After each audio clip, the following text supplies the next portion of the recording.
République a présidé ce matin la clôture des travaux de la conférence régionale sur la culture, la communication et le dividende démographique.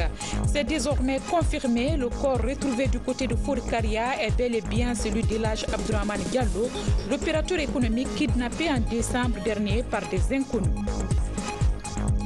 Enfin, ouverture demain 10 mai de la deuxième édition du Forum de l'étudiant. Les préparatifs vont bon train. Un rendez-vous d'échange entre étudiants, chercheurs et entreprises. C'était là le titre, encore une fois, bienvenue à tous. Clôture ce matin à Conakry de la conférence régionale sur la culture, la communication et le dividende démographique. Les représentants de 9 pays africains ont participé aux travaux. La rencontre vise à outiller les leaders d'opinion à être de véritables communicateurs sur les questions de santé et de développement communautaire. La cérémonie a été présidée par le chef de l'État, professeur Alpha Condé. Compte rendu, Mohamed Lamine Souma, Mandiou Sidibé, Mabin Silla, bureau de presse de la présidence de la République. Il est question de renforcer les mécanismes de la circulation de l'information au sein de la société africaine. Pour la lutte contre la mortalité maternelle et infantile, les mariages précoces et les mutilations génitales féminines. Les chefs traditionnels, en tant que leaders d'opinion, comme ce chef traditionnel béninois, roi des mers et océans, du nom Vodun Wendo, les chefs religieux et les griots, et donc l'Afrique traditionnelle est en l'honneur. Le président Alpha Condé, connu pour son engagement pour la cause de la femme et la jeunesse, invité à présider la clôture de ce colloque régional, a été accueilli par le son du balafon.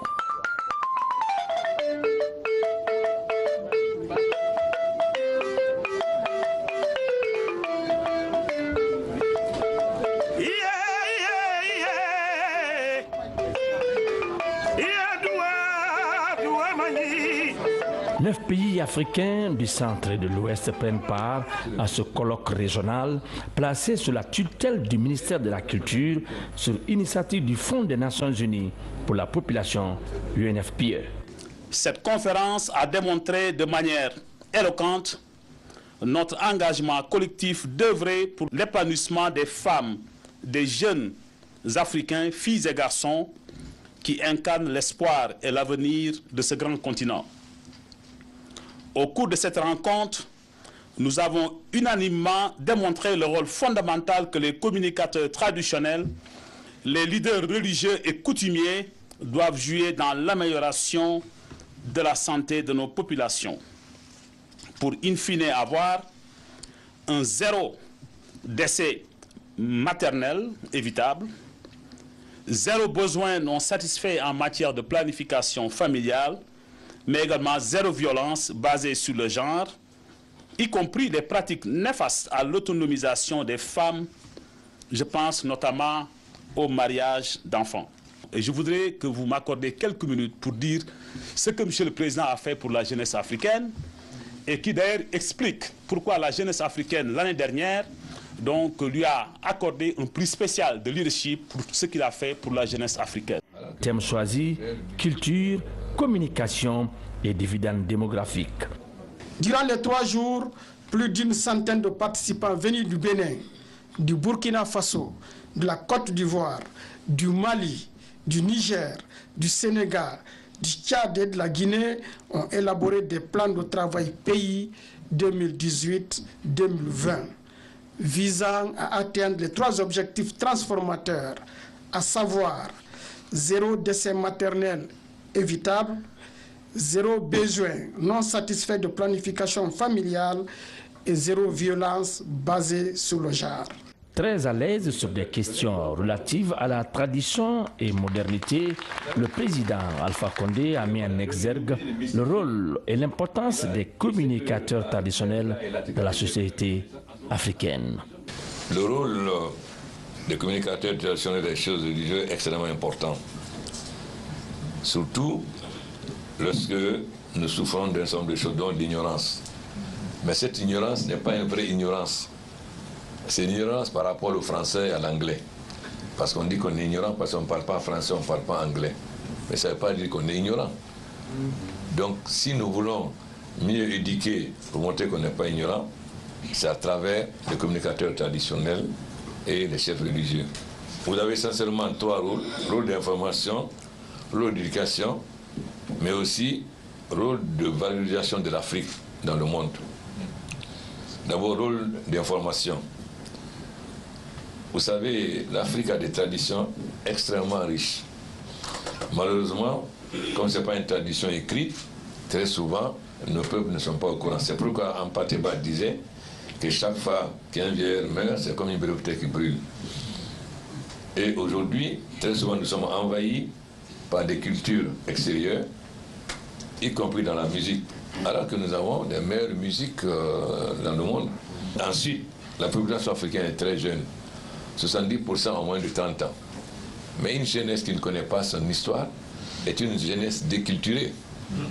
Et comment cette jeunesse peut connaître son histoire si vous ne renseignez pas son histoire? Bon, il est évident que vous avez l'autre rôle, il y a aussi le rôle du gouvernement. Nous allons vous aider à passer de la tradition orale à la tradition écrite, c'est-à-dire comment transformer ce que vous transmettez oralement en écrit à travers nos langues. Parce que comme je dis, il suffit seulement qu'il y ait l'alphabétisation. Quelqu'un qui parle bien malinké, Peul ou Wolof, il connaît bien sa langue. Ce qui lui manque, c'est qu'il a l'alphabet en langue. S'il a l'alphabet en langue, il peut lire n'importe quoi. Il n'a pas besoin du français ou de l'anglais. Donc c'est à nous à faire en sorte que nos langues aient des alphabets qui permettent à nos citoyens d'avoir accès à toutes sortes d'écrits, parce que les traditionnalistes auraient transmis. Donc il y a votre rôle d'informateur, mais aussi notre rôle. La deuxième, c'est l'éducation. Vous avez cité beaucoup de tard, mais ce n'est pas parce que quelque chose a été fait par nos ancêtres que cette chose est bonne. Quand on parle, on dit, ah non, non, non, c'est ce que nos grands-pères faisaient. Mais je vais vous demander, est-ce que votre grand-père avait les téléphones portables? Est-ce que votre grand-père, pour quelqu'un qui venait à Conakry, prenait l'avion? Alors, donc il faut qu'on cherche que dans nos cultures, il y a des choses qui sont bonnes, mais aussi des choses qui ne sont pas bonnes. Quel est notre rôle? C'est de capitaliser sur les choses qui sont bonnes et de corriger les choses qui ne sont pas bonnes. Et c'est ça qui est fondamental. Et nous avons, par exemple, l'excision. Nous n'allons pas dire, ah, depuis nos arrière-grands-pères faisaient l'excision. On doit aussi objectivement qu'il y ait quelque chose qui est contre les femmes. Ça veut dire donc que les chefs religieux, comme les communicants traditionnels, doivent combattre l'excision. La même chose pour les mariages précoces. L'année dernière, lors de ma rencontre avec les chefs des affaires du Maroc, j'ai dit la vérité. En Guinée, la Constitution dit qu'on ne peut pas se marier avant 17 ans. C'est ça la Constitution, que personne ne respecte bien sûr. Commencer par des ministres, les députés, etc. Bon, j'ai dit en Conseil des ministres, on a un débat actuellement au Parlement qui m'oppose les députés. Vous savez, depuis 60, en Guinée, c'est la monogamie. Mais comme beaucoup de ministres et députés sont polygames, ils veulent modifier. J'ai dit que je n'accepterai pas. Comment la Guinée peut dire monogamie en 1960 et en 2018 dire polygamie? Mais c'est extrêmement grave. Bon, mais d'autant plus que ce n'est pas respecté. Donc j'ai dit aux députés, en tout cas, si vous modifiez, je ne signerai pas. On peut garder la monogamie, mais là vous continuez, puisque vous ne respectez pas.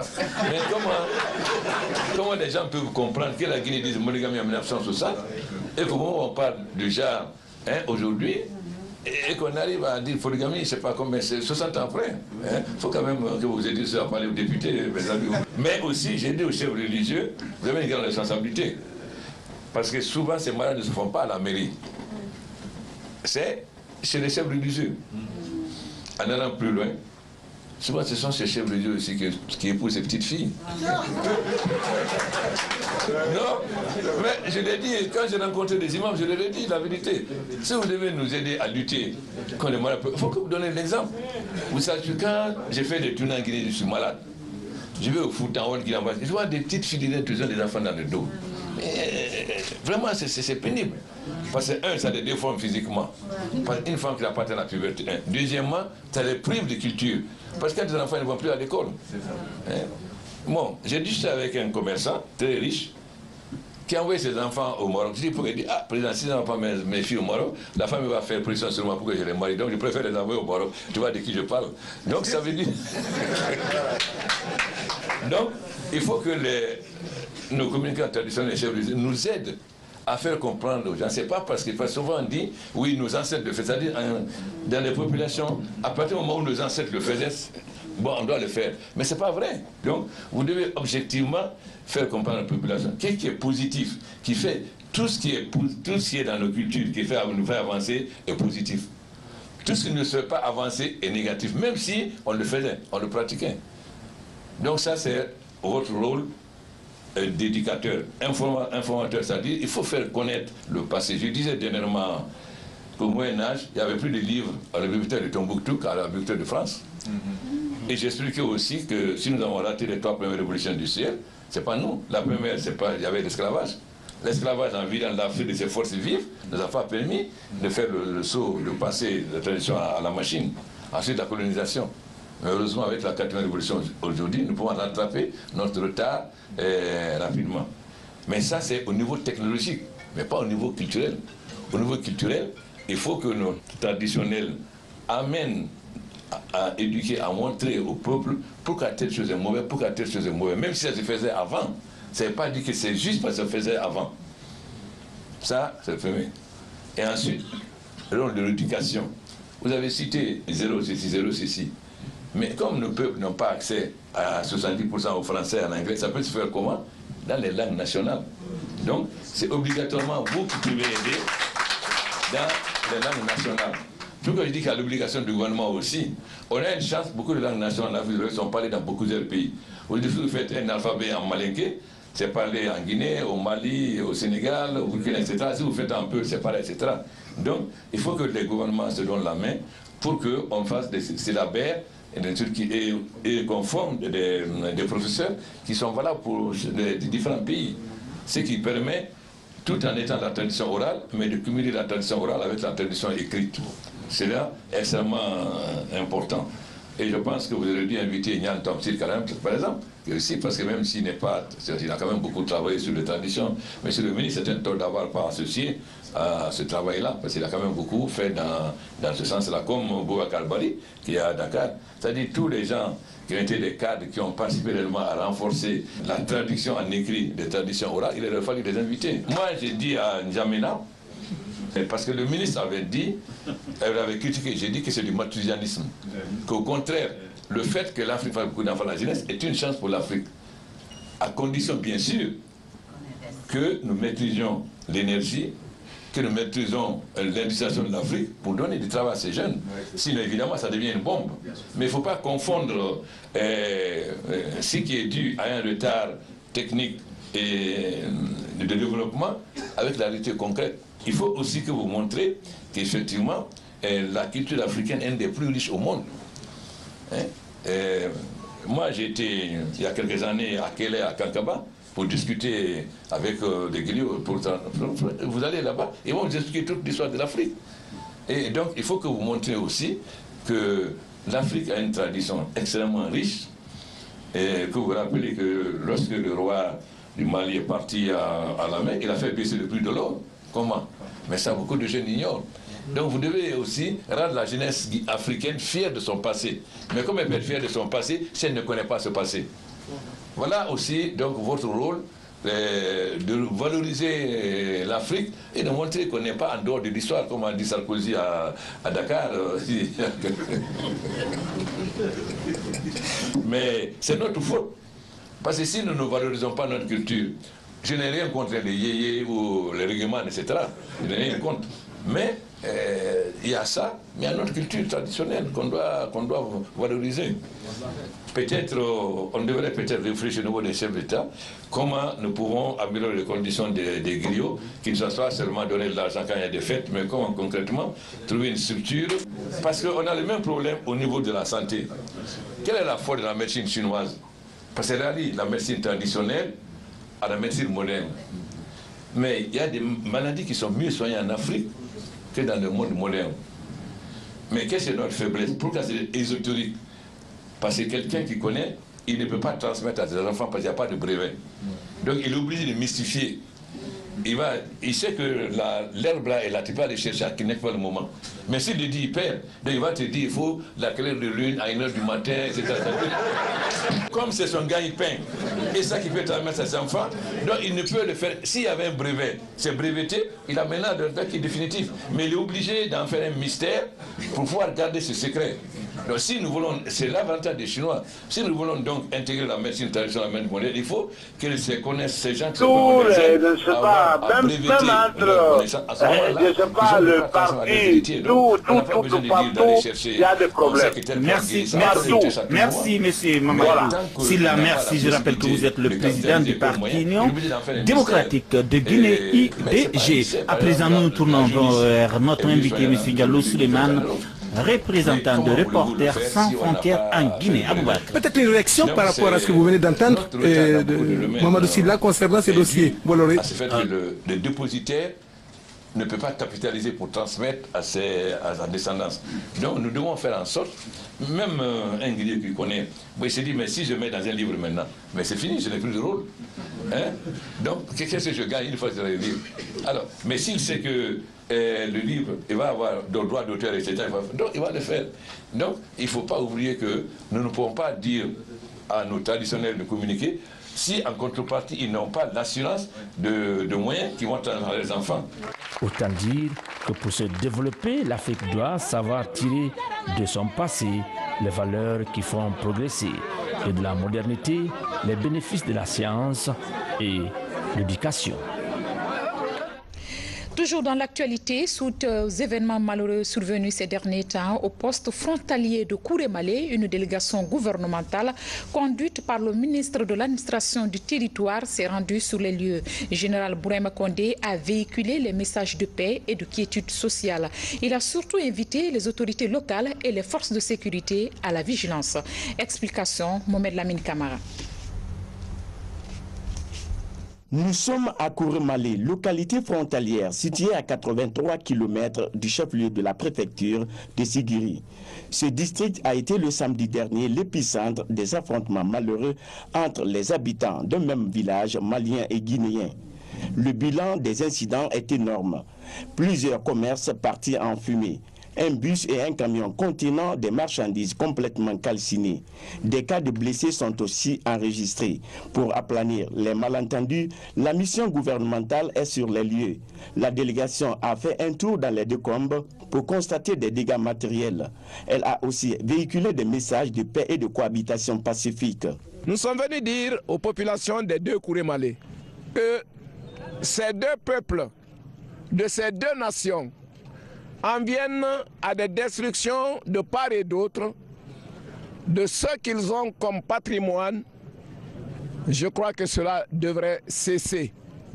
L'histoire est longue en la matière. Nous avons passé le message aux Maliens et aux Guinéens rassemblés en un même endroit, signe éloquent de l'unicité des deux peuples.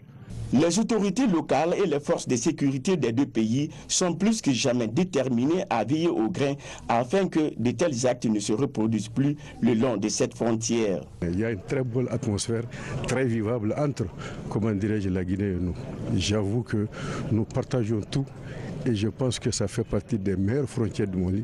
Mais malheureusement, mesures communautaires, les mauvais esprits se sont infiltrés et on est là aujourd'hui. J'avoue que nous pensons et nous espérons que ça se ne respectera plus jamais. Au-delà des effets des incidents regrettés des deux côtés, maliens et guinéens, cette affaire a le mérite de resserrer davantage l'esprit de cohabitation pacifique entre ces deux peuples frères unis par des liens tissés depuis des lustres. Je vous le disais dans les titres, rebondissement dans l'affaire El Hadj Abdourahmane Diallo Doura. Le corps qui a été retrouvé à Forcaria est bel et bien celui du commerçant kidnappé en décembre dernier. Ce matin, il a été exhumé à Forcaria après l'interpellation de plusieurs membres du groupe des ravisseurs. Les enquêtes de la gendarmerie ont conduit à l'identification du lieu où est enfoui le corps de l'opérateur économique. Alia Kamara nous fait le point complet de ce dossier. La sous-préfecture de Maferenya à la rentrée de Forcaria. C'est là, dans cette forêt, que des ravisseurs sont venus enfouir le corps de l'opérateur économique El Hadj Abdourahmane Diallo. L'opération d'exhumation puis d'identification est conduite par un médecin légiste de l'hôpital national Yazdine. On avait certaines données antemortem de El Hadj Doura que nous recherchons. Nous avons pu sur place vérifier certaines données antemortem qui sont révélées également en rapport avec l'identité de El Hadj Doura. Donc à ce stade, on peut affirmer que le corps qui a été exhumé ce matin est bien le corps de El Hadj Doura. La phase suivante, c'est l'autopsie pour permettre de préciser les causes de la mort de El Hadj Doura. Présent à chaque étape du processus, un de ses enfants a largement contribué à l'identification du corps de son père. Désormais, la famille de la victime peut faire son deuil.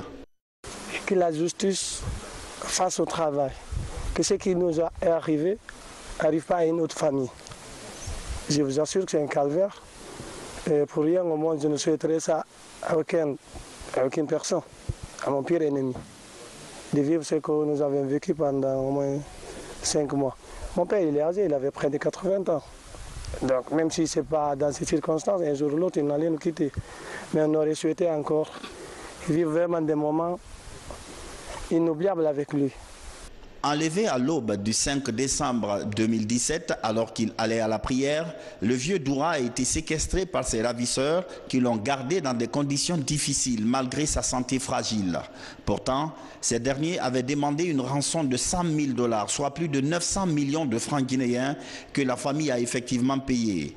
Mais El Hadj Doura ne sera jamais relâché jusqu'à sa mort quelques jours après le paiement de la rançon. Le matin, moi je suis sorti. J'ai laissé El Hadj Doura vivant. Je suis sorti maintenant pour partir acheter les manger de El Hadj Doura parce qu'il mange les fourneaux avec la foutille. Je suis parti là-bas, j'ai trouvé les deux gars là, en haut là-bas, le nom de Oumar, le nom de Sako. J'ai acheté les manger, maintenant je l'ai vu assis, découragé. J'ai dit, il y a quoi? Il dit, ah mon grand, moi je suis parti là-bas pour prendre l'eau, pour me laver. Je me lavais comme ça. J'ai dit, ah, tu as lavé, tu as laissé les lages ici. Mamadou Diallo, alias El Hadj, présenté comme le cerveau de cette opération d'enlèvement, est pourtant un des voisins du vieux Doura. Sa position a été localisée en Guinée-Bissau grâce à une enquête menée par la gendarmerie. Depuis que la commission a été saisie de l'affaire, nous avons travaillé comme vous l'avez constaté. Vous avez eu des différents résultats au fur et à mesure qu'on transférait les gens au niveau de la justice. Donc avec l'entraide judiciaire, avec la collaboration des uns et des autres, mais aussi de la population, nous avons capitalisé pas mal d'informations que nous avons exploitées. Donc au sein de la commission, vous saurez qu'il y a des potentiels, il y a des analystes criminels, il y a les techniciens d'identification criminelle, il y a les OPJ et les directeurs d'enquête. Donc la somme de toutes ces compétences-là nous a permis de trouver, d'aller sur des pistes. Et ces pistes-là nous ont conduit aujourd'hui à l'identification de ce qui serait l'endroit où les ravisseurs ont enterré El Hadj Doura.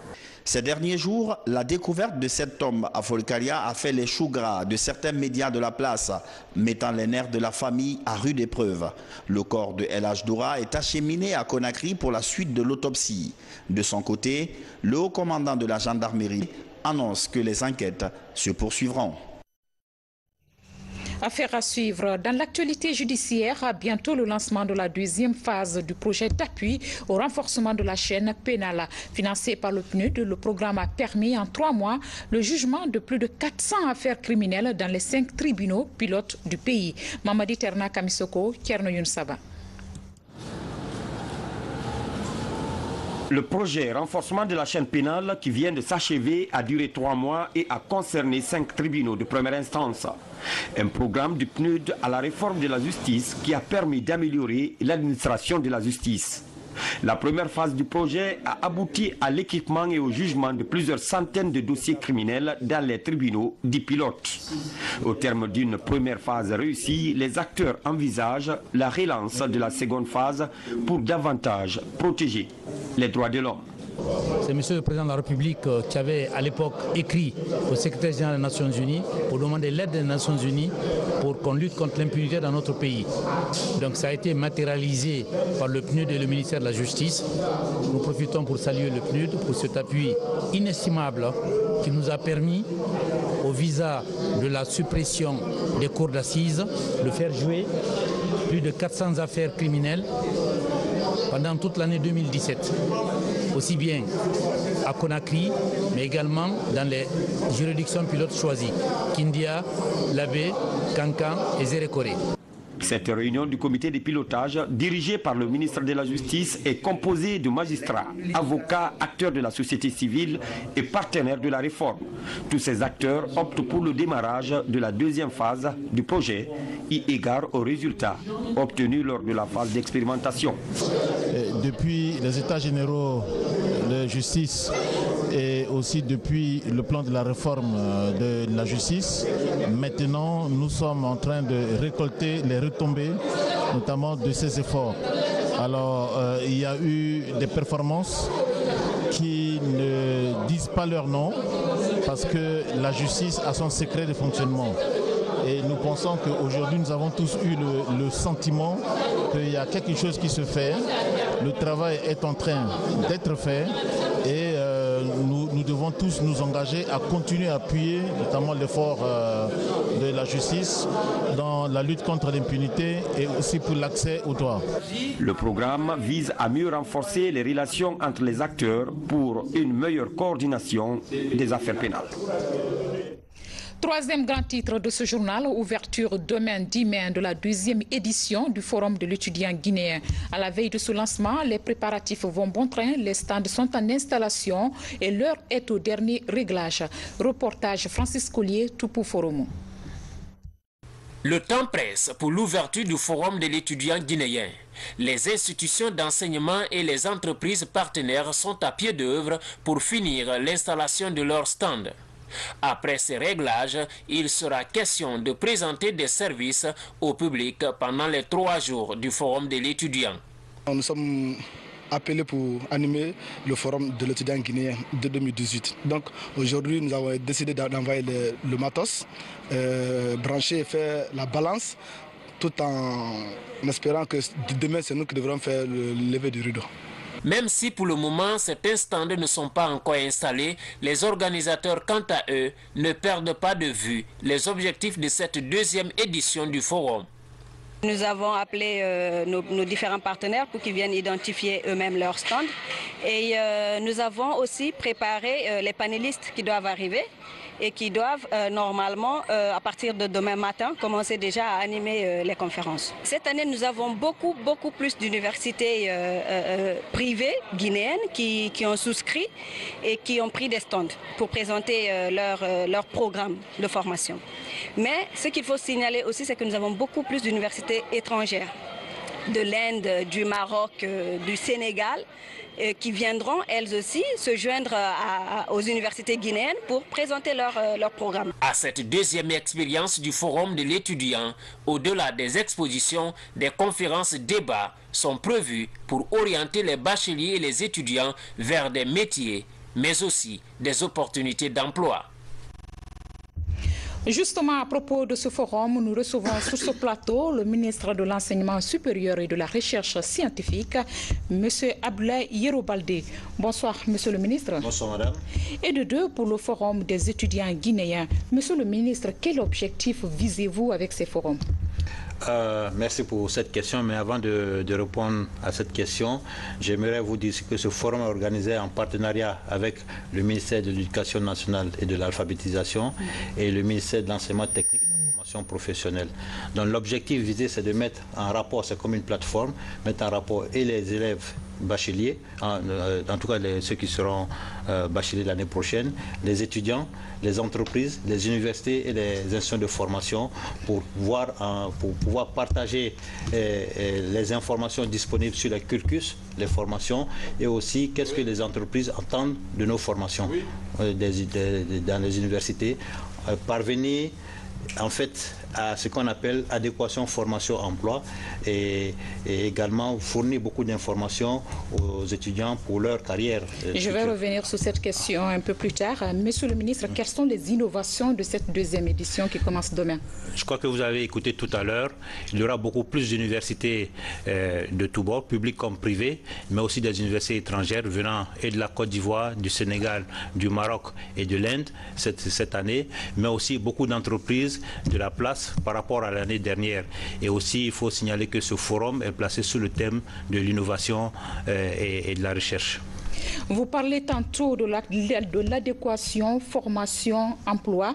Beaucoup de réformes sont en cours à l'enseignement supérieur, mais l'étudiant guinéen ne répond pas toujours aux besoins du marché. Comment y remédier à cela? C'est justement l'un des objectifs de ce forum, c'est de mettre en synergie, mettre en face les étudiants avec les entreprises, les universités, pour justement partager ces informations. Qu'est-ce que les entreprises attendent de la formation qu'on donne dans nos universités, qui correspondent à leurs besoins en matière d'emploi. Donc les étudiants pourront s'informer auprès de ces entreprises, s'informer auprès aussi des universités pour voir quelles sont les formations qu'on leur donne et quels sont les débouchés. Et cela n'amènerait-il pas à changer le programme des universités? Bien sûr, nous sommes en train de travailler là-dessus. Vous savez que l'ANAQ a été créée, l'Autorité nationale d'assurance qualité, pour justement mettre en place les normes, revoir tous les programmes de formation pour les adapter aux besoins des entreprises.